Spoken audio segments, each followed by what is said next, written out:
Welcome to Shul.com. We are learning from the book Enlighten Our Eyes, of Rabbi Goldschmidt. It's on Shemirat Einayim. We are on page 87, part 2, a common misconception. It seems unfair that the slightest unplanned and unwanted sighting of impurity should deal more merciless blows to someone who guards himself than to someone who doesn't. Good question. While others around seem to be unaffected, as if anesthetized, and having no issue with it at all, those committed to Shemirat Einayim can be knocked right off balance with even one glimpse. Alone, he faces the question, am I perhaps making my own problems by guarding my eyes so carefully? Is this the way things are supposed to be? A famous story of the Chafetz Chaim helps us answer this question. Once, the Chafetz Chaim was a witness to Yehudim driving cars on Shabbat. He cried bitterly at this brazen Chilul Shabbat. That's interesting. It goes to show you when the Gedulim saw people doing avonot, they didn't go run and yell to them. They cried. It hurt them. When he saw the same Chilul Shabbat a week later, he cried yet again. However, upon realizing that his crying the second week was less passionate than the first, he began to cry intensely for his own lack of sensitivity, which he had felt had been dulled so rapidly because he started to get used to seeing that type of Avon on Shabbat. Surprisingly, we see the answer. Acute sensitivity is a very good sign indeed. The violent response speaks of his refinement and high quality. Kiddusha heightens our sensitivity to finer feelings. The skilled violinist will have tightened his strings until they resonate to the lightest touch of his bow. On the contrary, it is the tum'ah of unrestricted viewing that brings on staleness, increased sluggishness, and deadens our innate sensitivities. Only a healthy, well cared for neshama could react so acutely to a minor stimulus. The whiter the shirt, the more pronounced each speck of dirt. The Vilna Gaon Zatzal related that even hearing the footsteps of a woman was enough to disturb his Kiddusha. Similarly, Reb Yechatzkel Levenstein said to himself that traveling through the streets of Tel Aviv, even without looking out of the car window, would have a harmful effect. So each one of these rabbis had a different effect. The Vilna Gaon knew if a lady's walking with those heels and she's coming into the room, his Kiddusha was starting to be affected. And Reb Yechatzkel Levenstein, when he would go to Tel Aviv, even if he kept his eyes closed in the car and didn't look at anything, he would feel the harmful effects. So everybody had a different level of Kiddusha that affected them. Part 3, setbacks are signs of progress. Here is part of a must-read letter addressed to an adolescent who perceived his setbacks as an indication of his having gone wrong somewhere and being now beyond hope. It is from the pen of Rabbi Yitzchak Hutner. Beautiful. Let's check this out. What a pity that biographies of our Gedolei Israel always seem to dwell on the perfection of the finished products and to skip over the tremendous struggles of the early years. What about the unglamorous, uneven journey? What of the wrong turns and the hard bumps? Was it really always a smooth, straight ride? Was the Chafetz Chaim born with a special kind of mouth that automatically refrained from Lashon Hara? Of course not. And if there's anything I learned from being around Gedulim, you see that Gedulim are normal people and they have normal struggles, but they excel and they are expert of overcoming the Yetzer Hara. It's not that they don't have Yetzer Hara. The Yetzer Hara is there. But they overcome it so well. They're so powerful and so strong that they humbled and destroyed the Yetzer Hara. Not that the Yetzer Hara is not strong. The aspiring youngster wistfully pictures himself sitting peacefully, learning in the Beit Midrash, with his Yetzer Tov as his constant companion and his Yetzer Hara long banished to some distant island. Wasn't that how one became a Gadol? Forget it. We have come into this world to be challenged, to wage war with an unsatiable Yetzer Hara, and thereby come closer to Hashem. En route lie plenty of defeats and setbacks. The Pasuk in Mishle 24-16 says it all. Sheva yipol sadik vekam. The Sadiq falls 7 times, yet he rises. Those 7 falls are an integral part of his elevation. It's through the nefilot that the steiging comes, but come it will. And besides, it's exactly those unruly parts of your nature, those sore points, which hold the capacity for excellence. It's when we're straining every nerve to curb our ignoble compulsions that we come nearest to the true life makings of the essence of a Gadol Be'Yisrael. Was it really a smooth, straight ride to that glowing countenance shown on the biography's front cover? Certainly not. Rav Shalom Shwadron said of Rav Chaim Shmulevitz, how did he ever manage to keep on learning nonstop for stretches of well over 15 hours? Wasn't his bed calling out to him already? His head absolutely aching for that pillow? It was. But he fought his weariness and his heavy eyelids and went on to become, as we know now, with hindsight, no less than a Gadol Hador. What this is showing is that I believe we and many are taught and assume that Gedolim just have it very easy, that it's just super smooth, that they were just born, their souls was destined, or they were destined from early on to just be perfect and come down to this world. And that's nothing farther than the truth. The biggest Gedolim have the biggest Yetzer Hara, but they struggle and they overcome it each and every moment, which gives them that status of the Gadol. And we have to know that, because if we assume that they are perfect, we might say, okay, well, we're not that, so therefore we cannot be that or be anywhere near that level. But we have to say, Abraham, Yitzhak, Yaakov. We have to say, when are we going to become like Abraham, Yitzhak, Yaakov? That's a pretty lofty ma'amar of the Hazal. They didn't tell you to become like your previous grandparents or great-grandparents. They said, when are you going to become like Abraham, Yitzhak, Yaakov? Meaning you have the ability to do things to that level. And the Chachamim even bring down that there's no Navi bigger than Moshe Rabbeinu or ever will be to Moshe. But a person could reach the level of Moshe, up to that level, not above it, and that in and of itself is very, very lofty. Okay, let's continue. Dispelling a myth. People assume that the particular area that seems to be their weak point is one where they'll never really excel and bring home any medals. Surely, the area in which they are always losing points and keep crumbling into defeat is the one of least potential. Though they know they dare not decrease the struggle, they certainly can't imagine how this will ever bring them to excellence. Incorrect. In Fascination, we read from Rav Tzadok HaKohen in Tzidkat HaTzadik 49. If one particular issue keeps getting in the way, forming an obstinate roadblock, don't go into reverse. Look again at the signpost. It does not read dead end. It says, here lies your maximum potential for excellence. So please drive it this way. You have just chanced upon your particular field of endeavor. It is the very purpose for which you were created. So this is one of the Mamarot. I remember Rabbi Mansour speaking about this, that there's two different schools of thought. One of them stating that the thing that you are the weakest in your life is the thing that you need to work on in order to excel at life. So let's say a person is weak in Shemirat Enlighten. So clearly that says two things. It says that you came to fix that because you seemingly have a desire for it and you need to control it. And there's another important part of that, is that actually is your superpower. Because you were weak and the Satan, the Yetzer Hara, the Samech Mem is trying to push you to sin with that means that the Satan knows there's Kedusha there, so he's trying to siphon off that Kedusha from that tool that you were given that has that superpower. So by you protecting it, you actually can gain that superpower back and be able to use your eyes to see and look at things that are proper, but also to use them in a way that you'll actually benefit with on this world.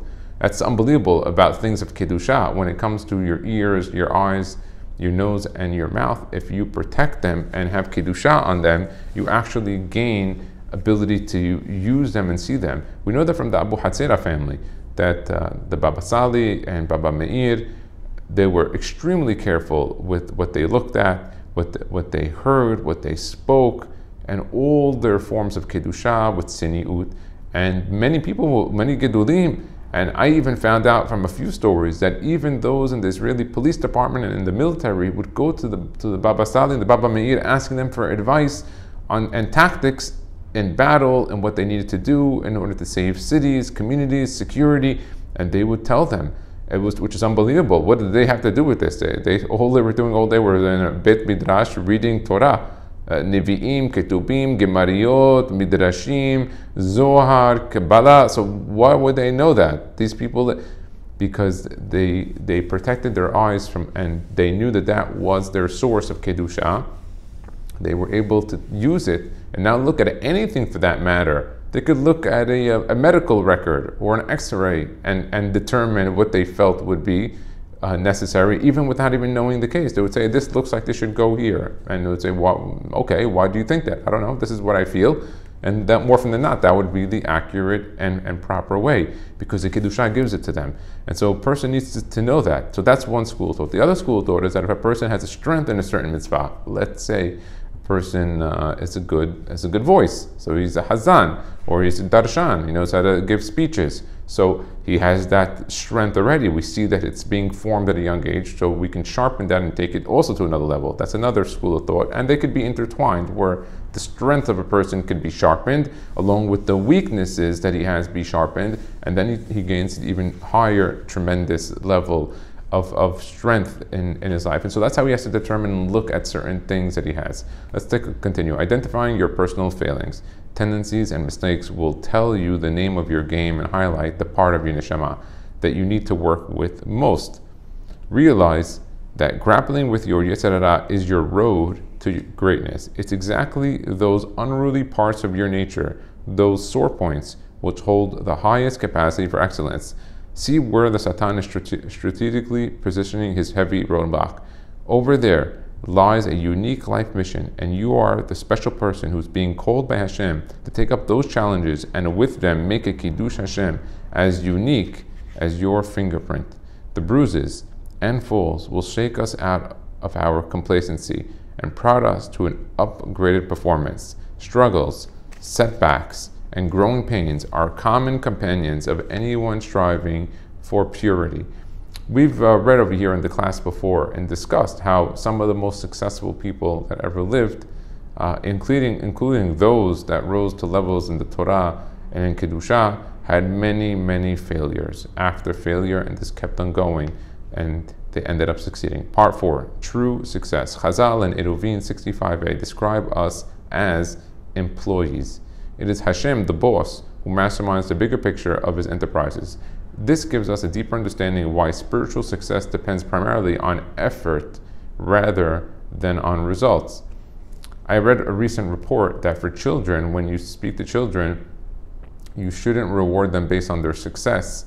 You should only reward them based on their efforts, because in life, a person has to see that it's the efforts that count, because the success is always in the hands of God. And this was actually a report done by, I believe, psychologists. I don't have it in front of me, but you could research it and Google and check it out. Hired employees, furnished with any equipment they might need, have to simply get on with their job. Responsibility for deficits and failure all belong on the director's desk. Hashem is the director of this world. We, his loyal workforce, are expected solely to be doing our very best. Final results are the affairs of the conductor on high. Our avodah is to be constantly working on this task, and our job description is to keep going full swing as best as we can. The enthusiast might set himself an optimistic target in Kedusha, maybe even a realistic goal, and then, if it fails to materialize within the time span allocated, he feels dismayed, deflated, and disinclined to continue. He thinks, who locked the gate to my garden of dreams and so callously threw away the key? I had so yearned to serve Hashem with all my ramach efarim, meaning all the parts of my limbs, my body. His disappointment is unfounded, because we are simply supposed to succeed in trying our utmost. There's no need to be so dependent on seeing results, so long as we're moving onwards and upwards to become the very best that we can be.